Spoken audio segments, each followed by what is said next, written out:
మహిమ కలుగును గాక. మన ప్రభు అయిన యేసుక్రీస్తు నామమున మీకు శుభము కలుగును గాక. నేటి దినమున దేవుడు మన కొరకు ఏర్పాటు చేసినటువంటి పాఠ్య భాగము మత్తయి సువార్త 4వ అధ్యాయము 12-16 చదువుకున్నాం కదా, ఒకసారి అది చదివి. యోహాను చెరలో ఉంచబడిన యేసు విని గలిలయకు తిరిగి వెళ్లి నజరేతును విడిచి జెబూలును నఫ్తాలియను దేశముల ప్రాంతములలో సముద్ర తీరమందలి కెపెర్నహూమునకు వచ్చి కాపురముండెను.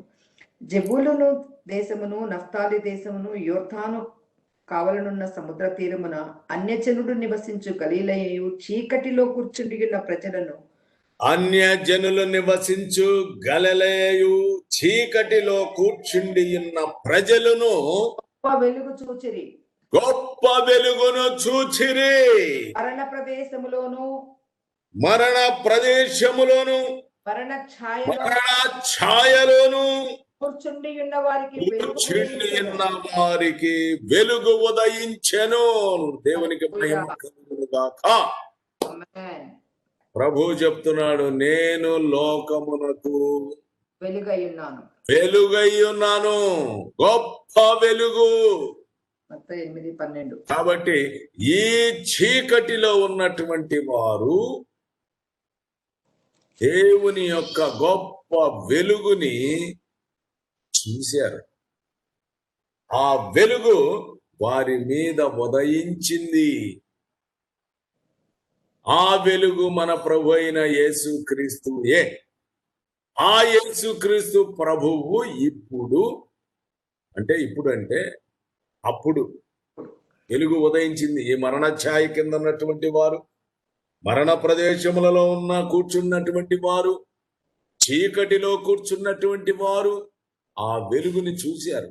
ఆ చూసినప్పుడు ఆ సమయంలో అప్పుడు ఆ వెలుగైనటువంటి మన ప్రభు అయిన యేసుక్రీస్తు ఇప్పుడు చదువమ్మ మార్కు సువార్త 1వ అధ్యాయము 15వ వచనం. కాలము సంపూర్ణమై ఉన్నది. ఆయన ఆ వెలుగు ఇప్పుడు ఉపదేశం చేస్తున్న ఆ వెలుగు ప్రకాశిస్తుంది మెడ మీదకి. ప్రకాశం ఏంటి? కాలము సంపూర్ణమై ఉన్నది, దేవుని రాజ్యము సమీపించి ఉన్నది, మారు మనసు. కాబట్టి కాలము సంపూర్ణమైనది. ఇంతకు ముందు ఈ సబ్జెక్ట్ గురించి మనం తెలుసుకున్నాము.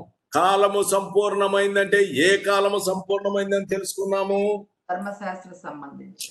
అందరూ కూడా గుర్తుంచుకోవాలి, ప్రతిదీ కూడా మరలా మీకు దొరకదు. అందుకని ధర్మశాస్త్ర సంబంధమైన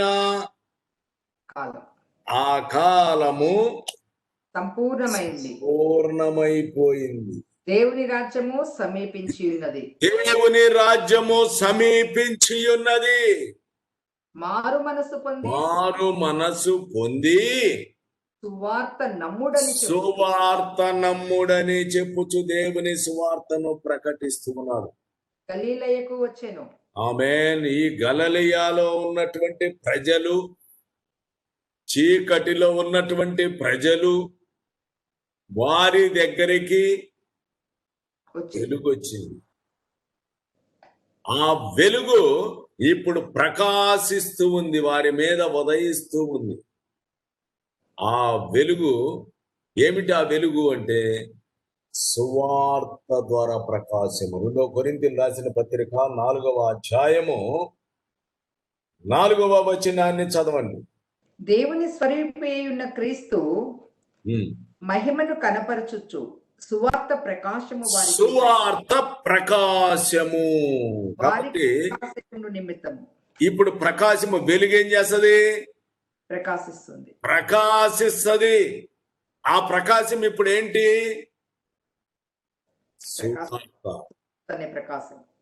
సువార్త ప్రకాశము. కాబట్టి ఇప్పుడు ఆ ప్రకాశిస్తున్నటువంటిది ఏమిటి అంటే అది సువార్త. ఆ సువార్త ఎవరి గురించి చెప్పబడుతుంది? దేవుని స్వరూపి అయిన క్రీస్తు మహిమను కనబరిచేటువంటిది. హల్లెలూయా.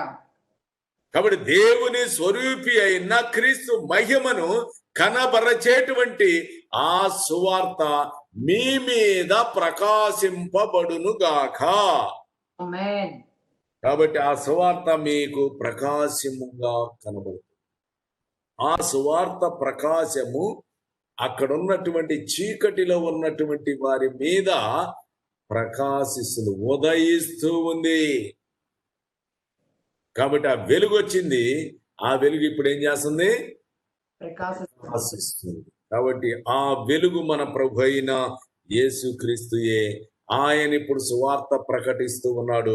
ఆ సువార్తలో, ఆ ప్రకాశములో ఆయన చెప్తున్నటువంటి మాట, దేవుని కాలము సంపూర్ణమైపోయింది, ధర్మశాస్త్ర కాలము సంపూర్ణమైపోయిందని చెబుతూ ఏమంటున్నాడు? దేవుని రాజ్యము సమీపించి ఉన్నది.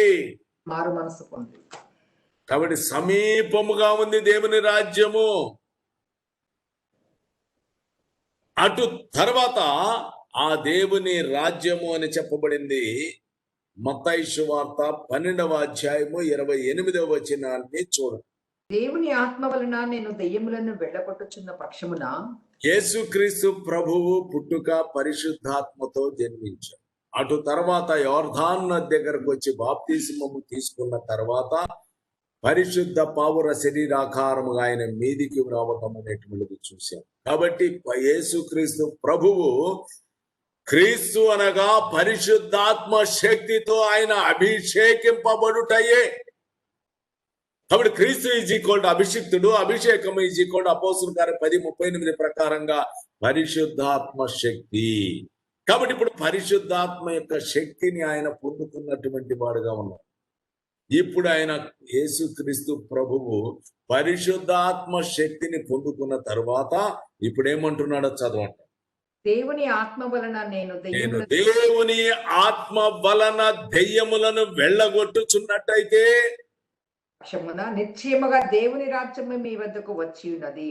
అది కాబట్టి ఆయన దేవుని ఆత్మ, ఒకటి దేవుని ఆత్మ పొందుకోవటము, దేవుని ఆత్మ కలిగి ఉండటము, దేవుని ఆత్మ ఆయనలో ఉండటము. కాబట్టి ఇప్పుడు ఆయన దేవుని ఆత్మ వలన దెయ్యములని ఎల్లగొడుతున్నాడు, రోగులను స్వస్థపరుస్తున్నాడు, బంధకాలలో ఉన్నటువంటి వారి బంధకములను విడిపిస్తున్నాడు.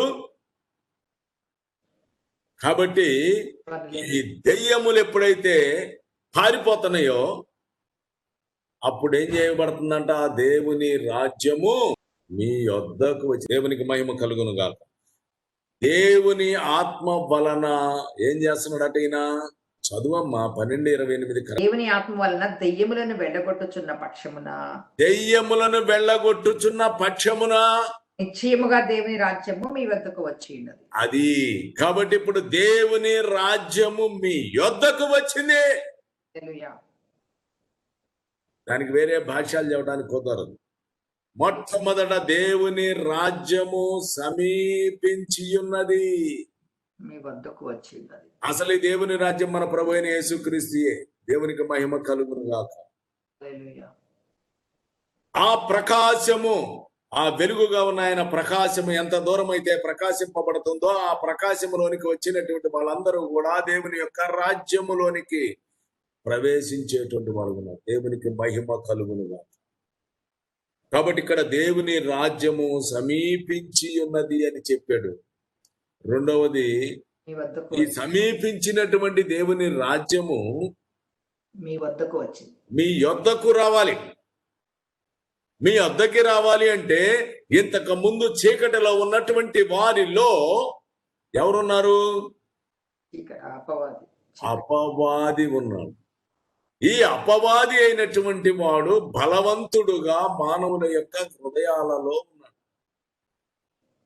ఇప్పుడు యేసుక్రీస్తు ప్రభు వచ్చిన తర్వాత దేవుని ఆత్మ వలన ఈ అపవిత్రాత్మలను గాని, దెయ్యాలను గాని, అపవాదిని గాని, వాని శక్తిని గురించి ఏదైనా సరే వాటిని ఏం చేశాడు? బయటకి పారదోలేశాడు. ఆయన వాక్కు ద్వారా, ఆయన సువార్త ద్వారా అవి వినటం వలన ఆ వాక్యము ఎక్కడికి వెళ్ళింది? హెబ్రీ 4:12 ప్రకారంగా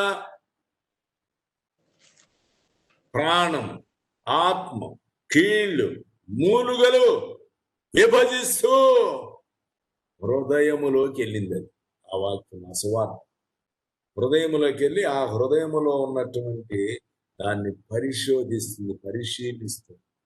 కాబట్టి సువార్త లేకపోతే దేవుని యొక్క వాక్యము, ఆయన చెప్పినటువంటి ఆ మాట ఎక్కడికి వెళ్ళిపోయింది? హృదయములోనికి. అంతకుముందు చీకటిలో ఉన్నటువంటి వారి లోపలికి ఏమొచ్చింది? చీకటి ఉంది. వాళ్ళు కంప్లీట్ గా చీకటిలో ఉన్నారు. అలాంటి వారికి దేవుని వాక్యము ద్వారా, మాట ద్వారా, ఆ మాట ప్రాణాత్మలు కీళ్లు మూలుగులు విభజించుకుంటూ హృదయములోకి పోయింది. ఎప్పుడైతే హృదయములోకి పోయిందో ఈ వాక్యము ఆత్మ ఖడ్గముగా మార్చాలి. వాక్యమనే ఆత్మ ఖడ్గమును మీరు ధరించుకుని ఎఫెసీయులకు రాసిన పత్రికలో 6వ అధ్యాయం. కాబట్టి ఇప్పుడు ఇది ఆత్మ ఖడ్గంగా మార్చబడిన తరువాత ఇప్పుడు ఆ ఖడ్గం ఎక్కడికి చేరింది? హృదయములోనికి చేరింది. ఎవరైతే ఆ సువార్తకి లోబడుతున్నారో, ఎవరైతే దేవుని వాక్యమును లోపలికి తీసుకున్నారో, అప్పుడు ఆ వాక్యము ఆత్మ ఖడ్గంగా మార్చబడింది. ఆ లోపల ఉన్నటువంటి దెయ్యములు గాని, అపవిత్రాత్మలు గాని, అంతకుముందు బలవంతుడిగా లోపల ఉన్నటువంటి వాడు ఇప్పుడు ఏమవుతున్నాడు? బయటికి పారిపోతున్నాడు. అప్పుడు దేవుని రాజ్యము మీ యొద్దకు వచ్చింది. మొట్టమొదట దేవుని రాజ్యము సమీపముగా ఉంది. ఇప్పుడు సువార్త ప్రకటించడము ద్వారా దెయ్యములు పారిపోతున్నప్పుడు, దేవుని ఆత్మ వలన ఆయన దెయ్యములను వెళ్ళగొట్టినప్పుడు దేవుని రాజ్యము మీ వద్దకు వచ్చింది. గమనించండి ఎలా ప్రొసీజర్ చెప్తుంది. సువార్త మీరు విన్నప్పుడు ఆ వాక్యం ఆత్మ ఖడ్గంగా మార్చబడి మీ ప్రాణాత్మలను కీళ్లు మూలలను విభజించుకుంటూ మీ హృదయంలోనికి వెళ్ళిపోయి ఆ హృదయములో కాపురం ఉన్నటువంటి ఆ దురాత్మని పారదోలింది. ఇది దేవుని ఆత్మ వలన జరిగే కార్యం ఇది. కాబట్టి ఇప్పుడు దేవుని ఆత్మ వలన దెయ్యములు పారిపోవాలి. ఎప్పుడైతే ఈ దెయ్యములన్నీ పారిపోతున్నాయో, సాతాను బలమంతటి మీద దేవుడు మనకిచ్చిన అధికారము పరిశుద్ధాత్మ ద్వారా,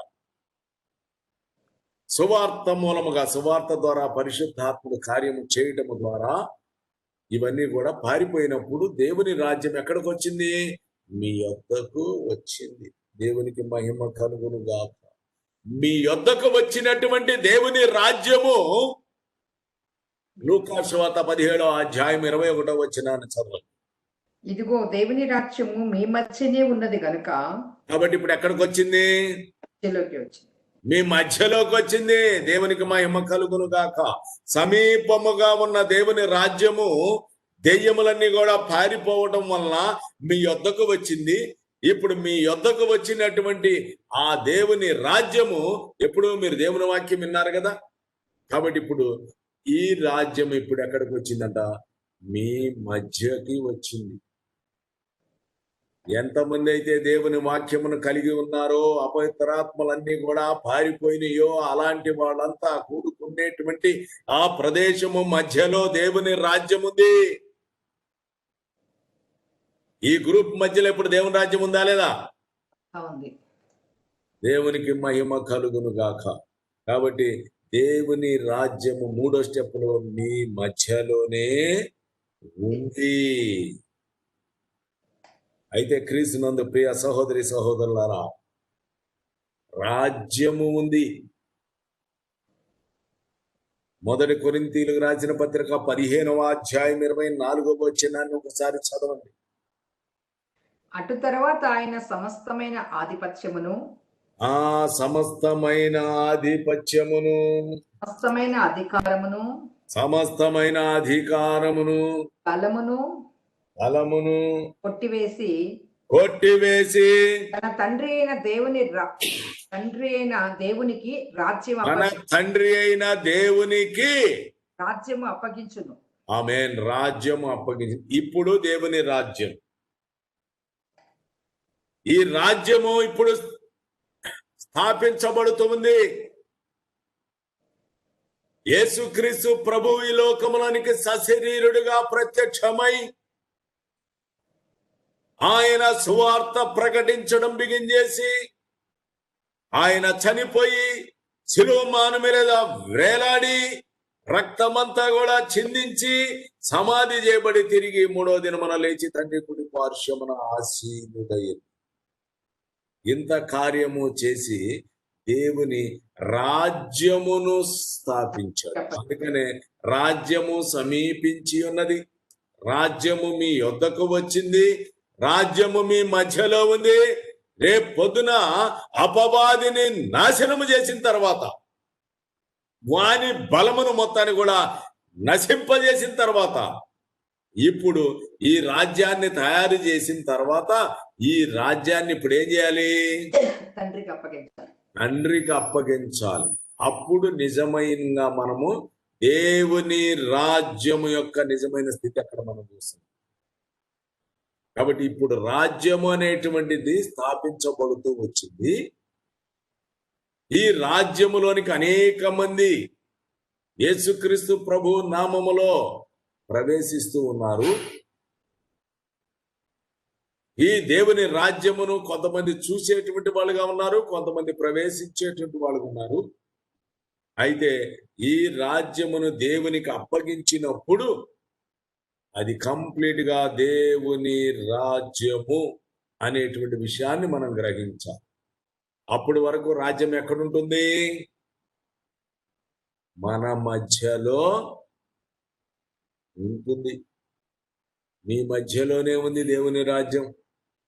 ఇప్పుడు ఈ రాజ్యము యోహాను సువార్త 3వ అధ్యాయము 3వ వచనం ప్రకారంగా యేసు అతనితో, ఒకడు క్రొత్తగా జన్మించితేనే గాని అతడు దేవుని రాజ్యమును చూడలేడని మీతో నిశ్చయముగా చెప్పుచున్నా. కాబట్టి ఒకడు క్రొత్తగా జన్మించినట్టయితే వాడు దేవుని రాజ్యమును చూస్తాడు. ఎవడైనా క్రొత్తగా జన్మిస్తే వాడు దేవుని రాజ్యమును చూస్తాడు. 5వ వచనములో యేసు ఇట్లా నేను ఒకడు నీటి మూలముగాను ఆత్మ మూలముగాను జన్మిస్తేనే గాని వాడు దేవుని రాజ్యములోనికి ప్రవేశించుట. ఈ రెండింటికి చాలా వ్యత్యాసం. ఒకడు క్రొత్తగా జన్మిస్తే వాడు దేవుని రాజ్యమును చూచేటువంటి వాడుగా మాత్రమే ఉంటాడు. కానీ ఒకడు నీటి మూలముగా ఆత్మ మూలముగా జన్మిస్తే వాడు దేవుని రాజ్యము లోనికి ప్రవేశిస్తాడు. కాబట్టి ఇప్పుడు దేవుని రాజ్యం ఎక్కడుంది? సమీపముగా ఉన్న దేవుని రాజ్యము మీ యొద్దకు వచ్చింది. మీ యొద్దకు వచ్చిన దేవుని రాజ్యము మీ మధ్యలో ఉన్నది. మీ మధ్యలో ఉన్నటువంటి ఈ దేవుని రాజ్యముని క్రొత్తగా జన్మించిన వాళ్ళు చూస్తారు, అంతవరకే. కానీ నీటి మూలముగా ఆత్మ మూలముగా జన్మించినటువంటి వారు లోపలికి ప్రవేశిస్తారు. లోపల ఏముంది?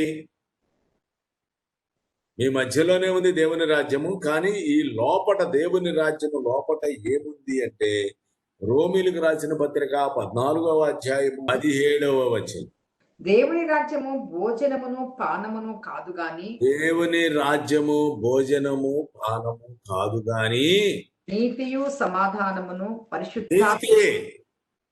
సమాధానము పరిశుద్ధాత్మయందలి ఆనందమునై ఉన్నది.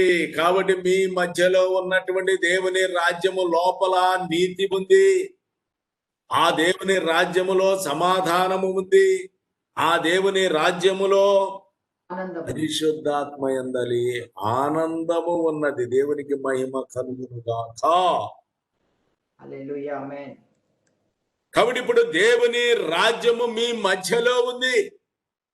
ఇప్పుడు ప్రస్తుతం ఆ రాజ్యము ఇంకా దేవునికి అప్పగించలేదు.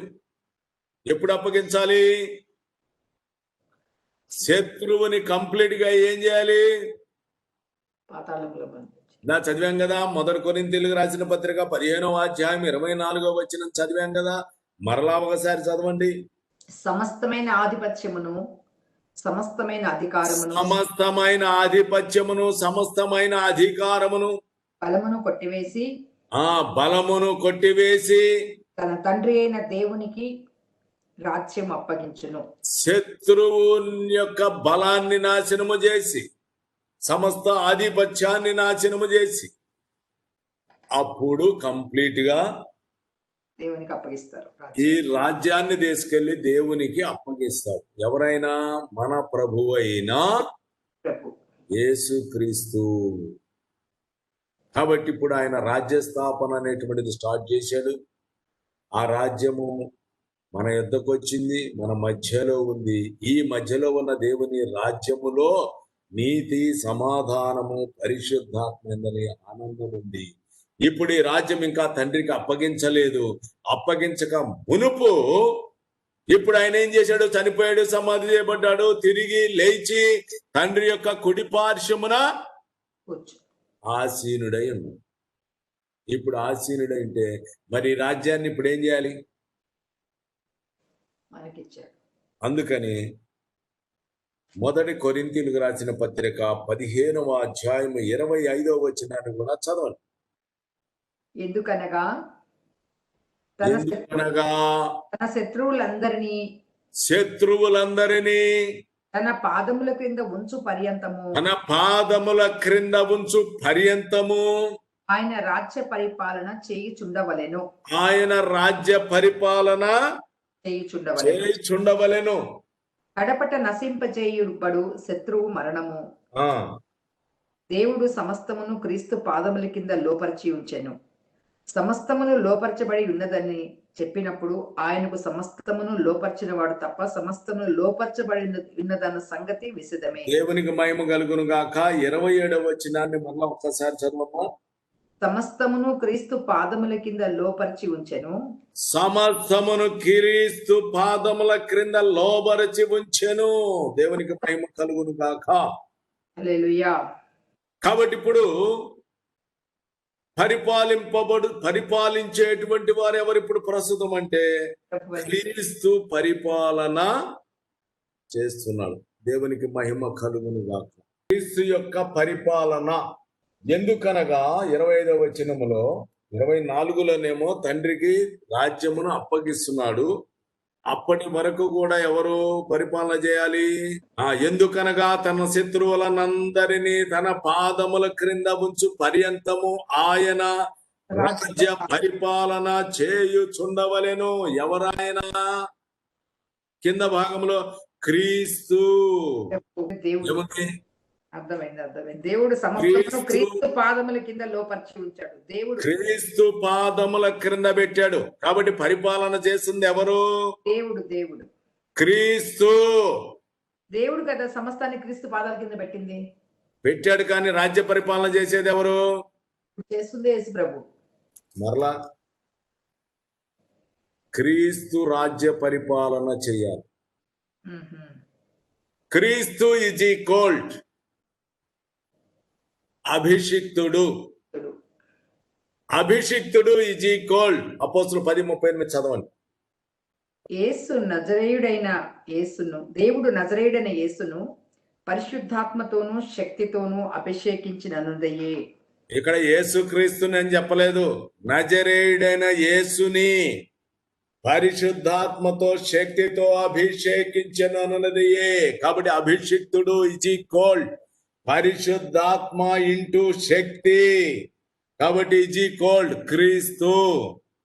క్రీస్తు ఈజ్ ఈక్వల్డ్ అభిషిక్తుడు. అభిషేకం ఈజ్ ఈక్వల్డ్ పరిశుద్ధాత్మ ఇంటూ శక్తి.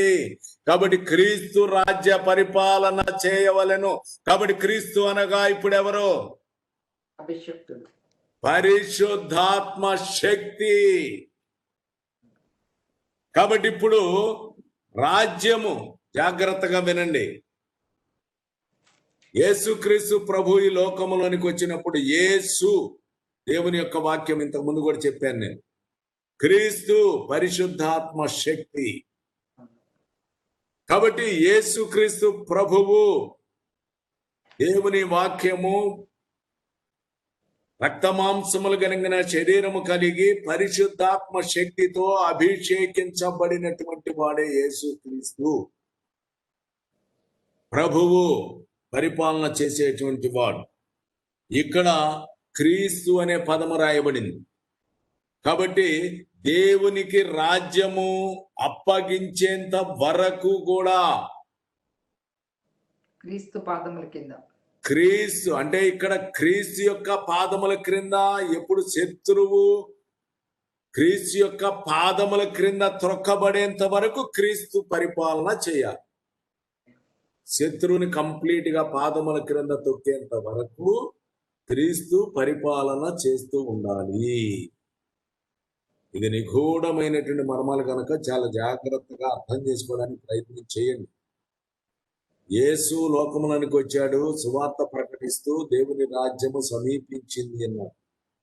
యేసు దేవుని ఆత్మతోటి దెయ్యములను ఎల్లగొట్టాడు, దేవుని రాజ్యము మీ వద్దకు వచ్చింది అన్నాడు. యేసు దేవుని రాజ్యం మీ మధ్యలోనికి వచ్చింది అని చెప్పాడు.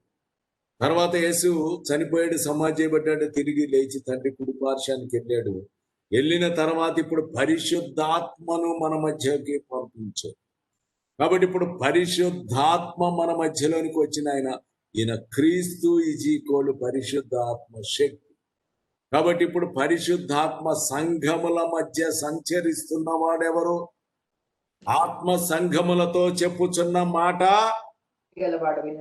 సంఘాలతో మాట్లాడుతుంది ఎవరు? పరిశుద్ధాత్మ. కాబట్టి ఇప్పుడు ఆత్మ అయినటువంటి వారు సంఘముల మధ్య ఉన్నారు. అందుకనే మనుష్య కుమారుని పోలిన ఒకనిని చూచి తిని. కాబట్టి మనుష్య కుమారుడు కాదు, మనుష్య కుమారుని పోలిన ఒకనిని చూచి తిని. 7 దీపస్తంభముల మధ్య సంచారం చేస్తున్నవాడు ఆయన పరిశుద్ధాత్మ క్రీస్తు. కుమారుని పోలిన ఒకనిని చూచి తిని. కాబట్టి క్రీస్తు, కాబట్టి పరిశుద్ధాత్మ శక్తి. కాబట్టి ఎప్పుడు వరకు క్రీస్తు రాజ్య పరిపాలన చెయ్యాలి అంటే శత్రువు పాదముల క్రింద అణగదొక్క తొక్కబడినంత వరకు క్రీస్తు రాజ్య పరిపాలన చేయాలి. అనగా ఇప్పుడు పరిపాలన ఎవరు చేస్తున్నారు? క్రీస్తు అనగా పరిశుద్ధాత్ముడు సంఘములతో మాట్లాడుతున్నాడు. పరిశుద్ధాత్ముడు ఇప్పుడు మనల్ని పరిపాలన చేస్తున్నాడు. ఎవరిది ఇది? రాజ్యము దేవునిది. ఈ దేవుని రాజ్యాన్ని ప్రస్తుతానికి పరిశుద్ధాత్ముడు పరిపాలన చేస్తున్నాడు. శత్రువుని తొక్కేంత వరకు, పాదముల కింద తొక్కేంత వరకు. సంఘము కూడా క్రీస్తు సంఘమునకు శిరసైనాడు. ఈ శిరసేమయుడు చనిపోయి సమాధి చేయబడి తిరిగి 3వ దినాన తండ్రి కుడి పార్శ్వమున ఆసీనుడై ఉంది. మరి శరీరం ఎక్కడుంది? క్రింద ఉంది. అందుకనే శీఘ్రముగా సాతానుని మీ పాదముల క్రింద తొక్కిస్తాను. కాబట్టి ఈ సంఘము అని చెప్పబడిన ఆయన శరీరము కూడా కంప్లీట్ గా శత్రువుని ఏం చేయాలి? పాదాల కింద తొక్కేయాలి. ఆయన తొక్కేశాడు. ఇప్పుడు ఆయన శరీరము కూడా తొక్కాడు. ఇప్పుడు కంప్లీట్ గా ఈయన ఇప్పుడు పాదముల క్రింద పెట్టి తొక్కేశాడు. కాబట్టి సంఘము అని ఎవరున్నారు? పరిశుద్ధాత్మ క్రీస్తు. కాబట్టి క్రీస్తు యొక్క పాదముల క్రింద త్రొక్కివేయబడాలి అపవాది. కంప్లీట్ అయిన తర్వాత ఇప్పుడు క్రీస్తు అని చెప్పబడిన పరిశుద్ధాత్ముడు పైన ఎవరున్నారు? కుడి పార్శ్వాన కూర్చుంది ఎవరు? యేసు ప్రభువు. యేసు ప్రభువు.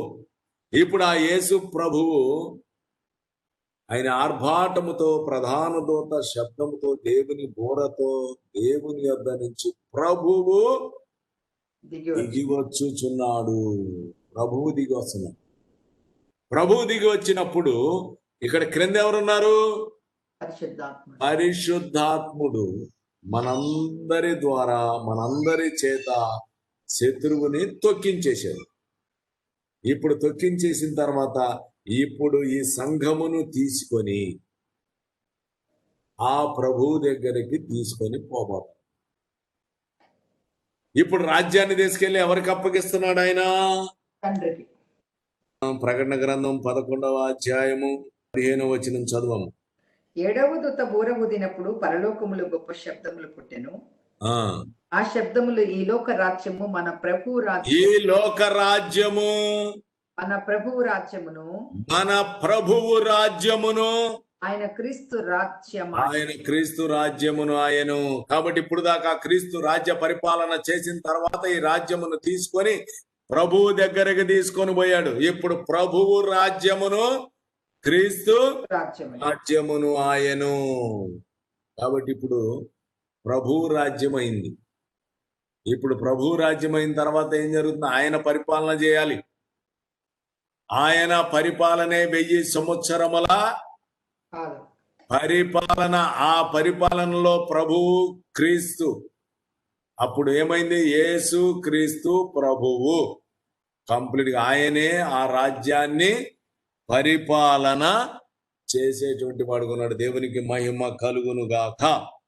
ఇక ఆ తరువాత తండ్రికి రాజ్యాన్ని అప్పగించుతాడు. అప్పుడు దేవుని రాజ్యము అని చెప్పబడుతుంది. దేవునికి మహిమ కలుగును గాక. కాబట్టి క్రీస్తునందు ప్రియ సహోదరి సహోదరులారా, కన్ఫ్యూజన్ ఏం అవసరం లేదు. మరలా నేను చెప్తున్నాను, జాగ్రత్తగా వినండి. మొట్టమొదటి యేసుక్రీస్తు ప్రభు ఈ లోకములోనికి వచ్చి సువార్తను ప్రకటించడం బిగించేశాడు. ఆ సువార్త ప్రకాశము చీకటిలో ఉన్నటువంటి వారి మీద ప్రకాశింపబడింది.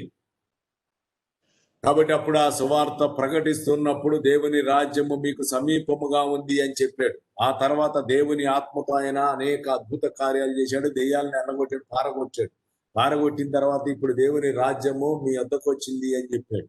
అటు తర్వాత ఈ అందరికి కూడా దేవుని యొక్క వాక్యము ఎవరైతే విశ్వాసులుగా ఉన్నారో, దేవుని వాక్యం వారి హృదయంలో చేరిందో వారందరూ కూడా వారి మధ్యలోనికి దేవుని రాజ్యం అనేటువంటిది వచ్చింది. ఆ మధ్యలోకి వచ్చినటువంటి దేవుని రాజ్యము లోనికి మనము ప్రవేశించాలి. కాబట్టి కొంతమంది క్రొత్తగా జన్మించినటువంటి వారు దేవుని రాజ్యమును చూచేటువంటి వాళ్ళు ఉన్నారు. ఎవరైతే నీటి మూలముగా ఆత్మ మూలంగా జన్మిస్తున్నారో వారు దేవుని రాజ్యము లోనికి ప్రవేశించేటువంటి వాళ్ళుగా ఉన్నారు.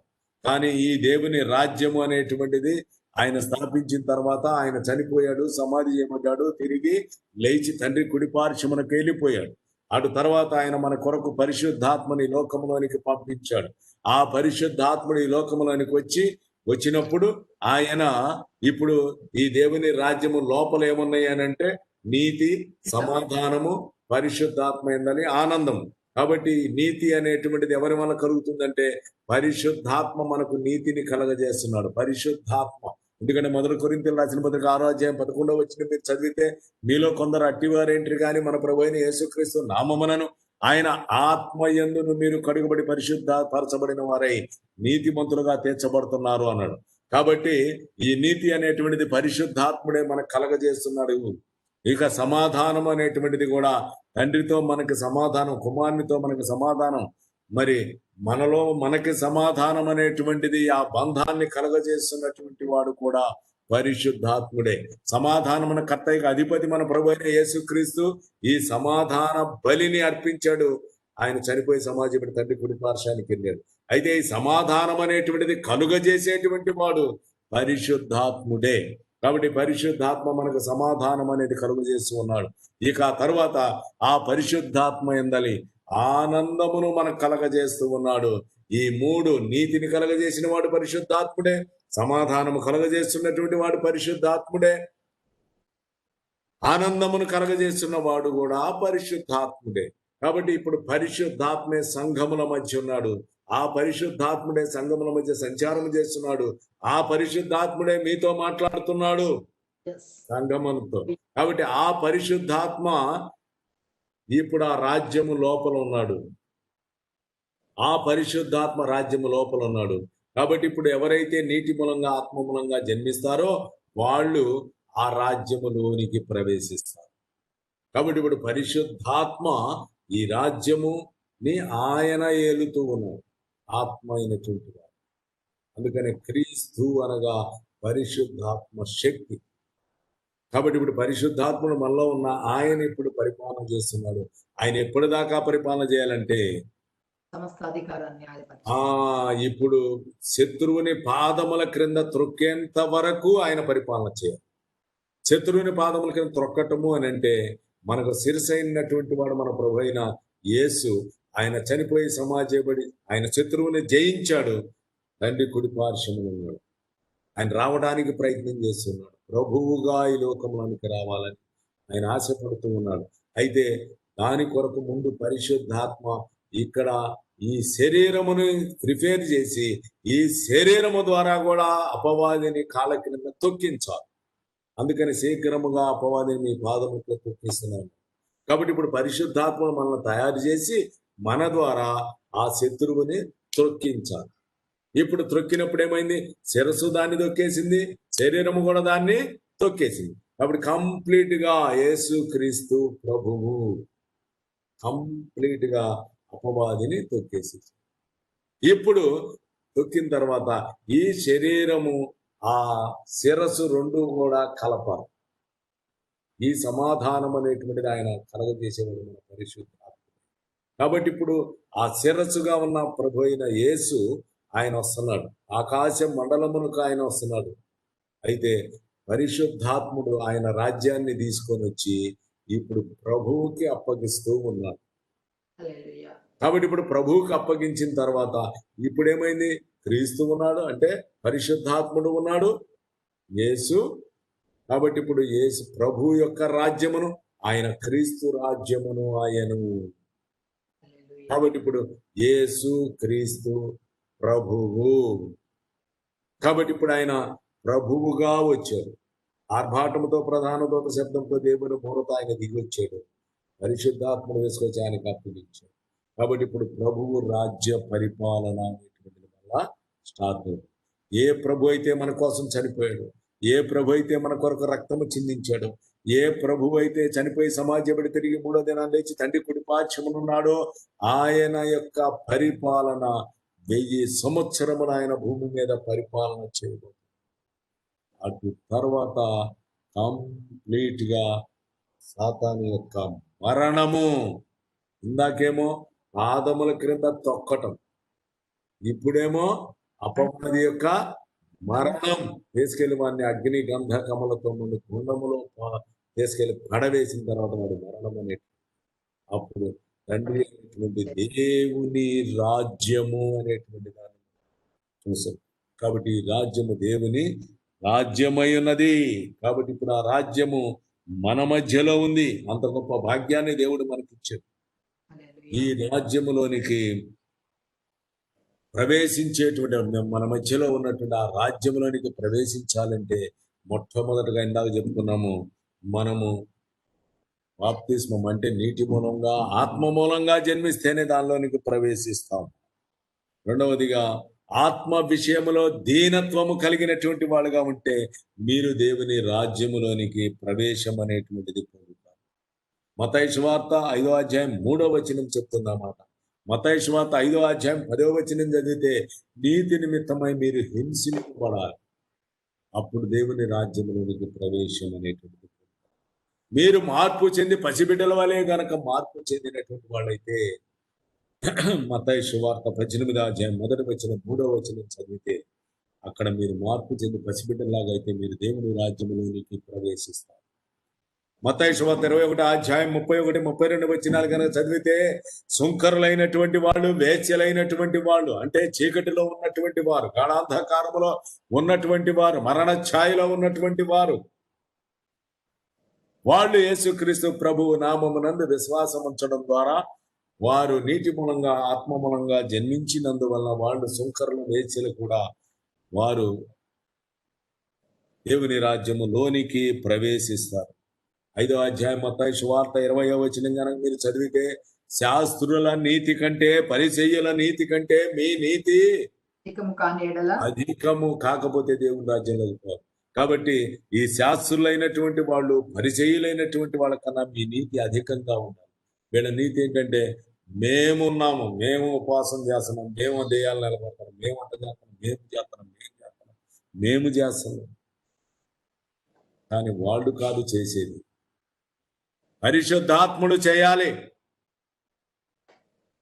కాబట్టి మీరు నీటి మూలంగా ఆత్మ మూలంగా జన్మిస్తే నేను చేశానని మీరు చెప్పుకోలేదు. కాబట్టి మీరు దేవుని రాజ్యములోనికి పోతారు. శాస్త్ర నీతి కన్నా పరిశీలన నీతి కన్నా మీ నీతి కనుక అధికముగా గనక ఉండినట్లయితే మీరు దేవుని రాజ్యములోనికి ప్రవేశిస్తారు. అపోస్తుల కార్యం 14వ అధ్యాయం 22వ వచనం చదివితే మనం అనేక శ్రమలు అనుభవించిన తర్వాత దేవుని రాజ్యములోనికి ప్రవేశింపమనేది. కాబట్టి శ్రమలు అనుభవించాలి. ఏ శ్రమలు?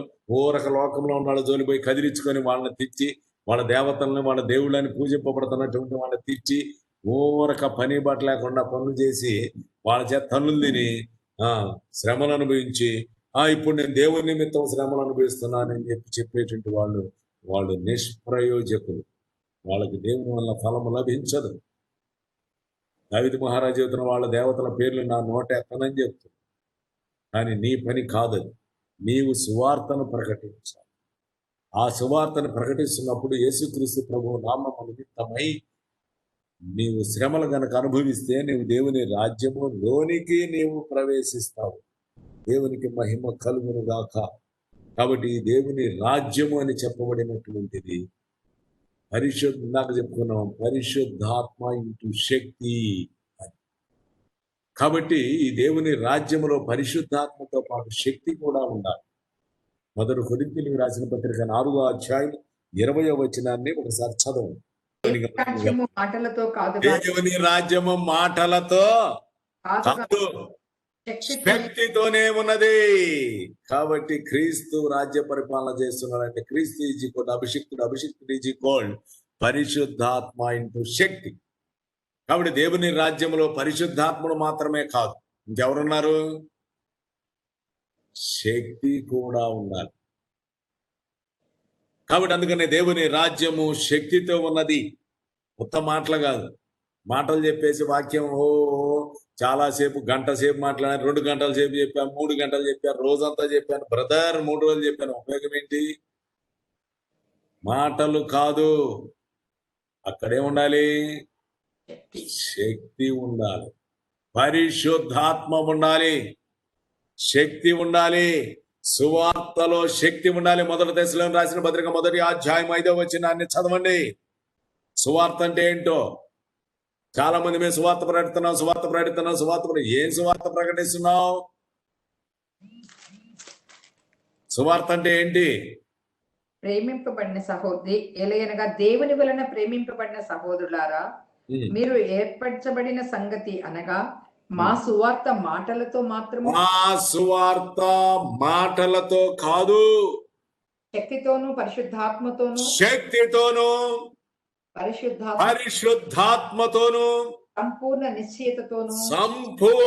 నిశ్చయతతో మీ వద్దకు వచ్చింది. అది మా సువార్త. మా సువార్త ఒక్క మాటలు కాదు, అక్కడేముండాలి?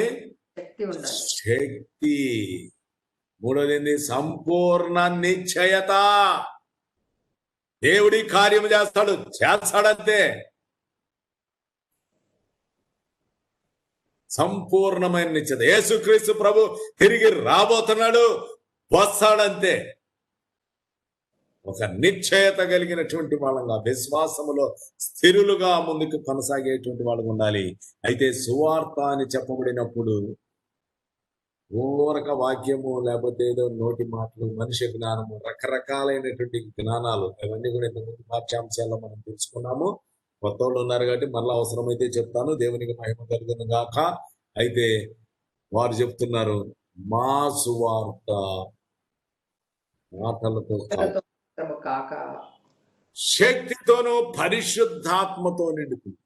కాబట్టి పరిశుద్ధాత్మ ఇంటూ శక్తి, ఈ రెండు కూడా వారి సువార్తలో ఉన్నాయి. అందుకనే దేవుని రాజ్యము మాటలతో కాదు, శక్తితోనే ఉంది, పరిశుద్ధాత్మతో ఉంది.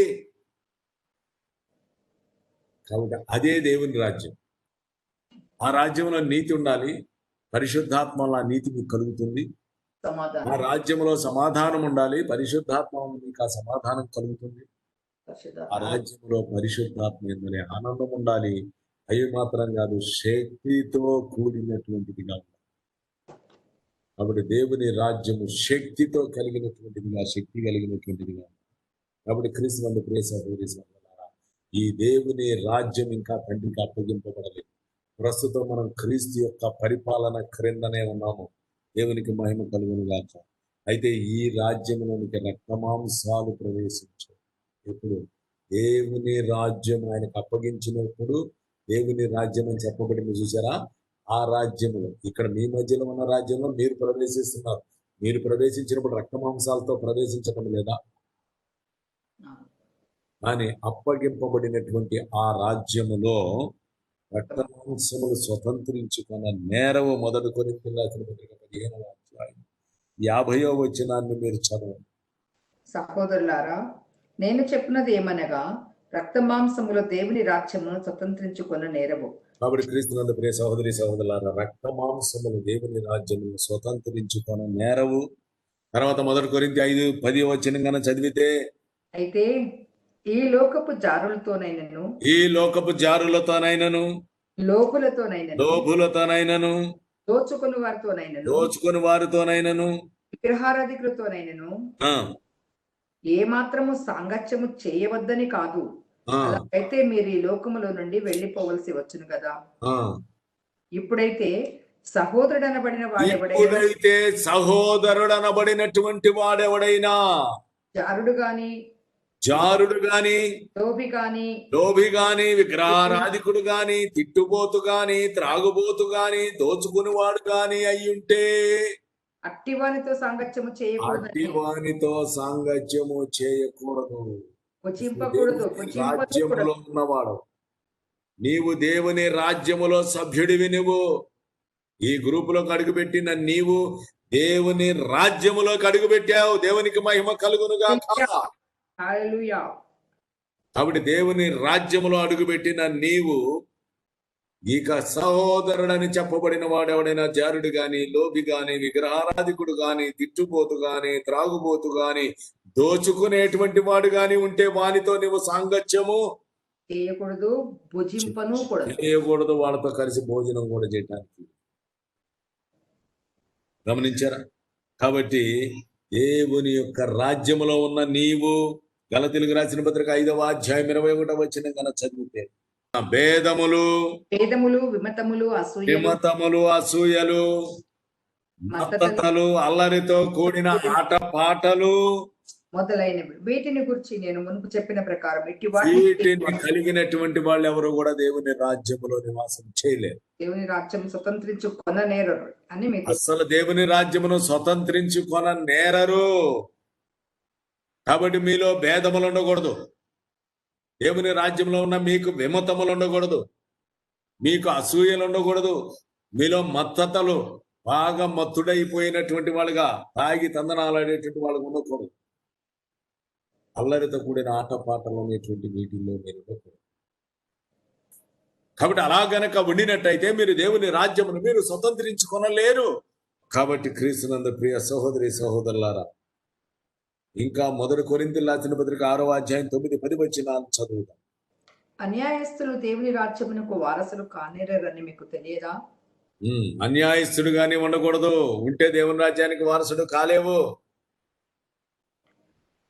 మోసపోకుడి, జారులైనను, విగ్రహారాధికులైనను, వ్యభిచారులైనను, ఆడంగితనము గలవారైనను, పురుష సంయోగులైనను, దొంగలైనను, లోబులైనను, త్రాగుబోతులైనను, దూషకులైనను, దోచుకుని వారైనను దేవుని రాజ్యమునకు వారసులు కానేరరు.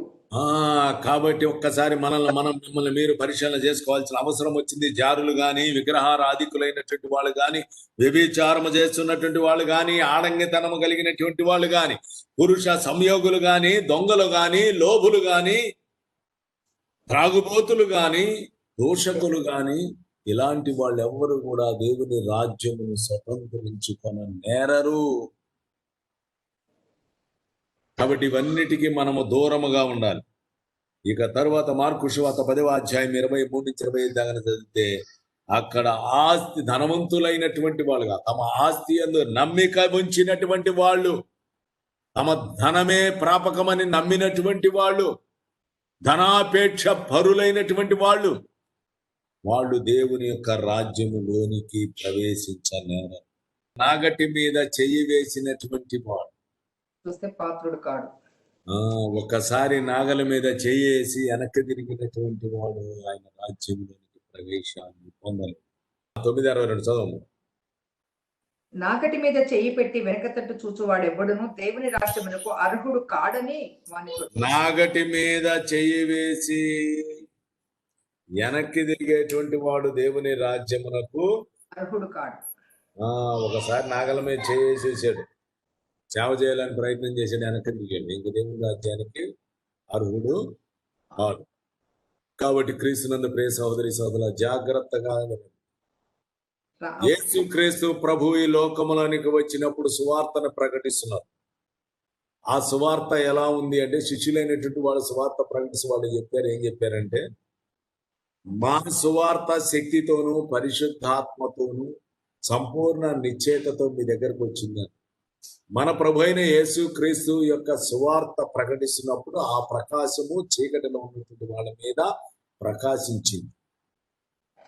కాబట్టి ఇప్పుడు దేవుని రాజ్యము సమీపించి ఉన్నది అన్నాడు. అక్కడ రాజ్యము సమీపించి ఉన్నది. అటు తర్వాత దేవుని ఆత్మతోటి దెయ్యాలను ఎల్లగొట్టినప్పుడు దేవుని రాజ్యం మీ ఎదుకు వచ్చింది.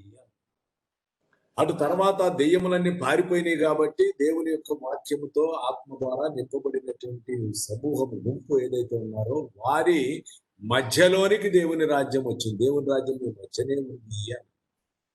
ఈ మధ్యలో ఉన్నటువంటి దేవుని రాజ్యము లోపట నీతి, సమాధానము, పరిశుద్ధాత్మందని ఆనందము ఉన్నాయి.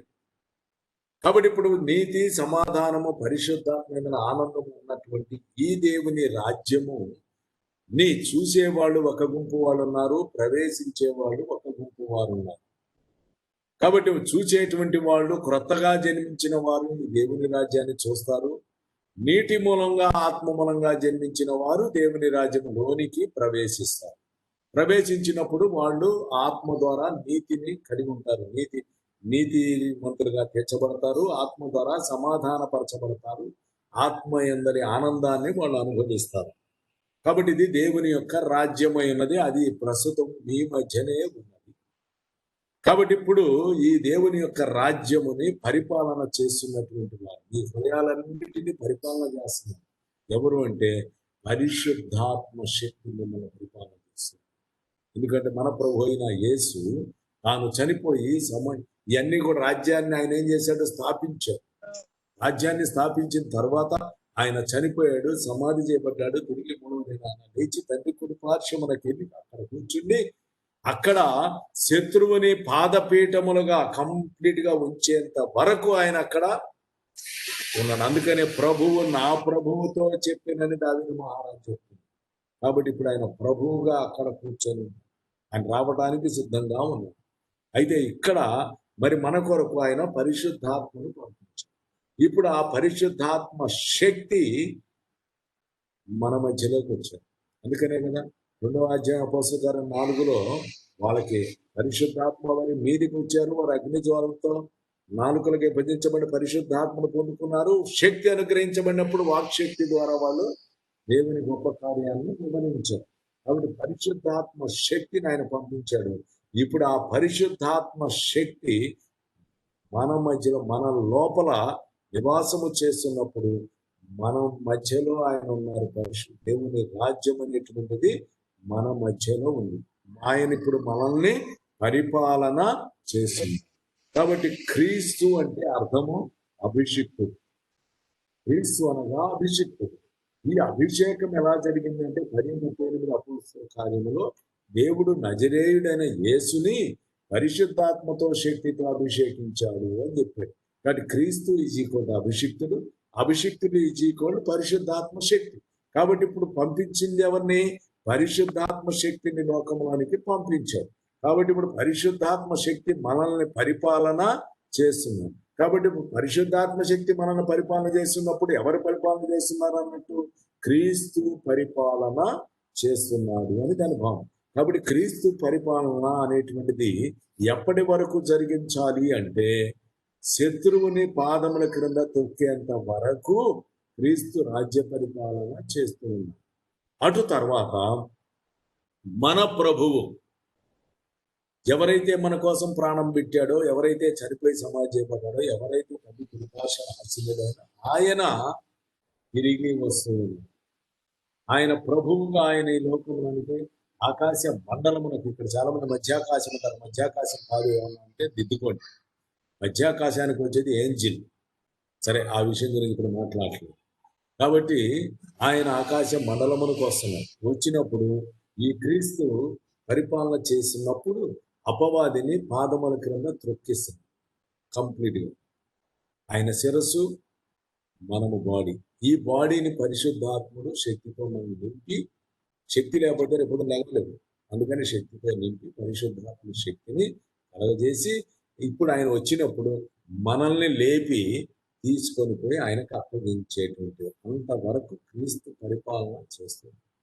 ఇప్పుడు ఆయనకు అప్పగించిన తర్వాత ప్రభువు వచ్చేసి, ఇప్పుడు ఈ ప్రభువు మరలా లోకములో మరలా భూమి మీద 1000 సంవత్సరాల పరిపాలన ఆయన చేస్తుంది. దేవునికి మహిమ కలుగును. ఆయన 1000 సంవత్సరాలు భూమి మీద పరిపాలన చేసేటప్పుడు క్రీస్తు ప్రభువు అంటే పరిశుద్ధాత్ముడు ఉన్నాడు, శక్తి ఉంది, ఆయన ఉంది. కాబట్టి ఆయన మరలా యేసు క్రీస్తు ప్రభువుగా మనకు కనబడతాడు. మొట్టమొదట యేసు అనగా దేవుని యొక్క వాక్యము, వాక్య శరీరము ధరించుకొని కృపా సత్య సంపూర్ణుడుగా మన మధ్య నివసించాను. యోహాను సువార్త 1:14 వాక్యము మొదటి వచ్చిన ఆది ఉంది వాక్యము, నేను వాక్యం దేవుని, వాక్యము దేవుడైనను. 4 ఆ వాక్యమే శరీరధారి అయి కృపా సత్య సంపూర్ణంగా మన మధ్య నివసించాను. ఆయనకు యేసు అని పేరు పెట్టేదారు. కాబట్టి ఆయన యేసు, ఆ యేసుకి క్రీస్తు యాడైంది. ఆ క్రీస్తు అంటే పరిశుద్ధాత్మ శక్తి. కాబట్టి వాక్య శరీరము, వాక్యము, పరిశుద్ధాత్మ శక్తి, కృప, సత్యము కలిగినటువంటి ఆ దేహం ఏదైతే ఉందో అదే వాక్య శరీరము. కాబట్టి ఇక్కడ దానిలో ప్రస్తుతం క్రీస్తు రాజ్య పరిపాలన, పరిశుద్ధాత్మ రాజ్య పరిపాలన చేస్తున్నాడు. రేపు ప్రభు వచ్చినప్పుడు మరలా ఈ క్రీస్తు ఆయనలో కలిసినప్పుడు ఏం జరుగుతుంది? యేసు క్రీస్తు ప్రభువు. కాబట్టి యేసు క్రీస్తు ప్రభువు 1000 సంవత్సరాల భూమి మీద పరిపాలన చేస్తున్నాడు. అటు తర్వాత ఈ రాజ్యమును తండ్రికి అప్పగించినప్పుడు అది దేవుని రాజ్యం అవుతూ ఉంది. ఆ తర్వాత దేవునికి రాజ్యం అప్పగించిన తర్వాత ఇక యేసుక్రీస్తుతో పని లేదు. అందుకని ఆయన సమస్తమును తనకు లోబరిచిన దేవునికి తానే లోబడును. ఆయన ఎక్కడి నుంచి వచ్చాడో మళ్ళీ అక్కడికి వెళ్ళిపోతాడు. అందుకని మొదట నీ యొద్ద నాకు ఏ మహిమైననో ఆ మహిమను మరలా నాకు తిరిగి దయచేయమని ప్రభు తండ్రిని అడుగుతుంది. కాబట్టి క్రీస్తునందు ప్రియ సహోదరి సహోదరులారా, ఇప్పుడు దేవుని రాజ్యము సువార్త ప్రకటించడంతో స్టార్ట్ అయింది. దేవునికి అప్పగించడంతో ఎండ్ అవుతుంది దేవుని యొక్క రాజ్యం. ఆయనకు అప్పగించిన తర్వాత అది దేవుని రాజ్యం అవుతూ ఉంది. దేవునికి మహిమ కలుగును గాక. కాబట్టి ఆ రాజ్యములో మనం ఉండాలి అంటే ఖచ్చితంగా నీటి మూలంగా, ఆత్మ మూలంగా మనం జన్మించాలి. అంత మాత్రమే కాదు, మనం ఆత్మ విషయంలో దీనులుగా మార్చబడాలి. మనం మార్పు చెందిన మనసు చిన్న బిడ్డల్లాగా తయారవ్వాలి. మనము నీతి నిమిత్తమై హింసింపబడేటువంటి వాళ్ళు ఉండాలి. అనేక శ్రమలను మనం అనుభవించేటువంటి వాళ్ళు ఉండాలి. మన నీతి శాస్త్రుల నీతి, పరిచయుల నీతి కన్నా అధికంగా ఉండాలి. యేసు యొక్క రక్తముతో కడిగబడినటువంటి వాళ్ళముగా, దేవుని యొక్క వాక్యముతో ఉదక స్నానము చేయబడినటువంటి వాళ్ళంగా, పరిశుద్ధాత్మ శక్తిని కలిగినటువంటి వాళ్ళంగా మనము మార్చబడాలి. అప్పుడు ఆ పరిశుద్ధాత్మ శక్తిని కలిగినటువంటి వాళ్ళు ఉండాలి. దేవుని రాజ్యము మొత్తం మాటలతో లేదు, మొత్తం మాటలు చెప్పుకుంటా పోతే కాదు. అక్కడ ఖచ్చితంగా శక్తి కనబడాలి. ఎందుకంటే వాళ్ళు శిష్యులైనప్పుడు వాళ్ళు సువార్త ప్రకటించినప్పుడు మా సువార్త పరిశుద్ధాత్మతో శక్తితో ఉంది అని చెప్పారు. కాబట్టి ఇప్పుడు మనము ప్రకటిస్తున్నటువంటి ఈ సువార్తలో శక్తి ఉంది, పరిశుద్ధాత్మ శక్తి ఉంది. కనుక ఇది దేవుని రాజ్యము, ఇది మీ మధ్యలో ఉంది. ఎవరు కూడా ఈ రాజ్యమును మిస్ కాకండి. ప్రతి ఒక్కరి రాజ్యములో చేరండి. ప్రతి ఒక్కరూ పరిశుద్ధాత్మ శక్తితో నింపబడండి. ప్రతి ఒక్కరూ కూడా సాతానుని మీ పాదముల క్రింద చితక త్రొక్కండి. ఆయన కొరకు ఎదురు చూడండి. ఆయన త్వరగా రాబోచున్నాడు. మన ప్రభువు త్వరగా రాబోతున్నాడు. కాబట్టి ఆయన రాకడ కోసం మీరు వెయిట్ చేయండి. ఖచ్చితంగా మీరు ఆయన యొక్క రాకడలో లేపబడతారు. దేవుడి వాక్యముని మీ హృదయంలో ఫలింపులోనికి తీసుకొని వచ్చునుగాక. ఆమేన్. ఆమేన్. దేవుని రాజ్యము భోజనము కదు నీతి సమాధానం